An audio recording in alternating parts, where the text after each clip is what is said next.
Hi friends, welcome to Anu AB happy family. இங்கே பார்த்தீங்களா,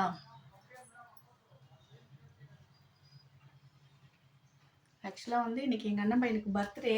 so அதனால் வந்து ஹோட்டலில் வந்து சாப்பாடு ஆர்டர் பண்ணிட்டோம். ஏன்னா வந்து நாளைக்கு வந்து மகாலய அமாவாசை, வீடு வந்து க்ளீனாக வச்சுக்கணும். ஸோ நான் எல்லாம் க்ளீன் பண்ணிட்டேன்னா, இப்போ சப்போஸ் சமையல் பண்ணாக்கா திருப்பி எல்லாம் இது பண்ணணும். ஸோ இது வாங்கினாக்கா அப்படியே சாப்பிட்டுட்டு அப்படியே தூக்கி போட்டுடலாம். நைட்டுக்கு வந்து டிஃபன் தான். ஸோ அதனால் வந்து நாங்கள் வந்து பிரியாணி ஆர்டர் பண்ணிட்டோம். சிக்கன் பிரியாணி எல்லாமே. மட்டன் பிரியாணி காலி ஆயிடுச்சு. ஸோ லேட்டாக பண்ணதால சிக்கன் பிரியாணி எனக்கு ஓகே. ஆனால் வீட்டில் மற்றவங்களுக்கெல்லாம் வந்து மட்டன் பிரியாணி தான் பிடிக்கும். ஸோ அதனால் சிக்கன் பிரியாணி ரைத்தாலாம் கொடுத்துருக்காங்க. வாங்க பார்க்கலாம். பார்த்தீங்களா, அது அப்படியே சாப்பிட்டு அப்படியே தூக்கி போட்டுடலாம். தட்டில் வச்சு தான் கொடுப்பேன், அப்படியெல்லாம் கொடுக்க மாட்டேன். தட்டில் வச்சு தான் கொடுப்பேன். 5 பொட்டலம் இருக்குது. 5 பேருக்கு 5 பொட்டலம்.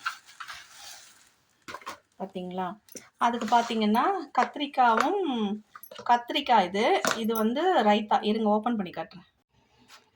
ரைத்தா நம்ம கொஞ்சம் தயிர் ஆட் பண்ணணும். அங்கெல்லாம் எப்படி கொடுத்துக்குறாங்க பார்த்தீங்களா, தயிர் பாருங்களேன் எவ்வளோ கம்மியாக இருக்குது. அதனால் நான் எல்லாம் மொத்தமாக ஒரு கிண்ணத்தில் போட்டுட்டு தயிர் இன்னும் கொஞ்சம் எக்ஸ்ட்ரா ஆட் பண்ணிப்பேன்.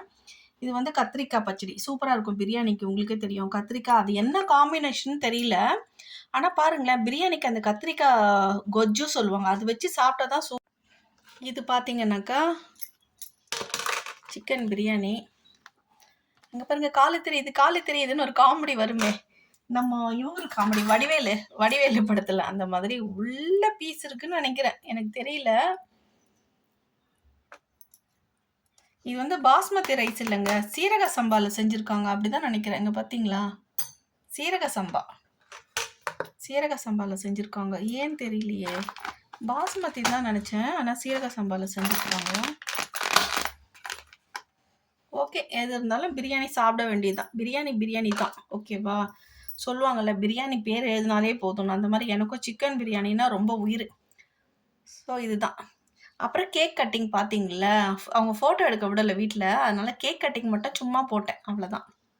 பிடிச்சிருந்தா லைக் பண்ணுங்கள். நீங்கள் எல்லாம் என்ன சாப்பிட்டீங்க மத்தியானம்னு சொல்லி கமெண்ட் பண்ணுங்கள். நாளைக்கு யாரெல்லாம் வந்து மகாலய அமாவாசை சாமி கும்பிடுவீங்க, முக்கியமாக எனக்கு அது வந்து அனுப்புங்க, சரிங்களா. பாய்.